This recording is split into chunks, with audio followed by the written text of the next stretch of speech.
maswali yanazidi kuibuka kuhusu kifo cha Dr. Job Obwaka, huku mahakama ya Kibera ikiwaruhusu maafisa wa idara ya upelelezi ya jinai DCI kumzuia Beatrice Wangari kwa siku 10 ili kukamilisha uchunguzi kuhusu kifo cha daktari huyo bingwa mkurugenzi wa hospitali ya Nairobi.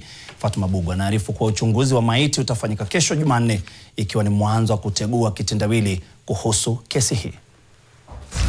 Beatrice Wangari aliyekamatwa kuhusiana na kifo cha Daktari Job Obwaka alifikishwa katika mahakama ya Kibera chini ya ulinzi mkali wa maafisa wa DCI.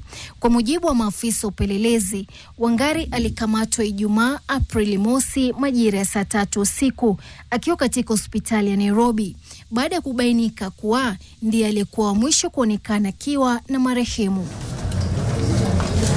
Taarifa zinaeleza kuwa Daktari Obwaka alipelekwa katika hospitali ya Nairobi na kutangazwa kufariki alipowasili baada ya kuugua ghafla akiwa Kitengela wakati wa maadhimisho ya siku ya wafanyikazi Mei mosi. Aidha, kulingana na hati ya kiapo iliyowasilishwa mahakamani, Wangari na marehemu walikuwa katika uhusiano wa karibu wa kimapenzi.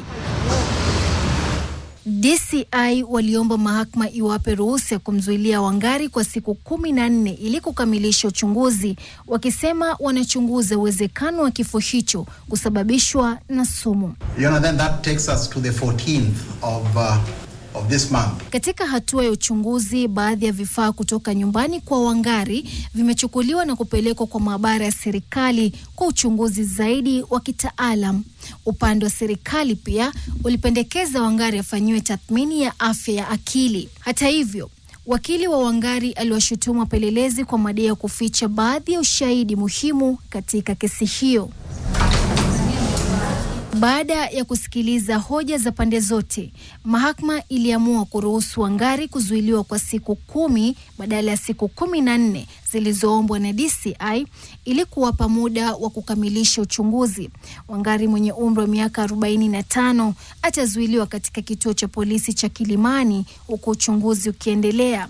Wakati huo huo, uchunguzi wa maiti wa Daktari Obwaka unatarajiwa kufanyika kesho Jumanne saa 3 asubuhi, hatua ambayo inatarajiwa kutoa mwanga zaidi kuhusiana na chanzo halisi cha kifo hicho.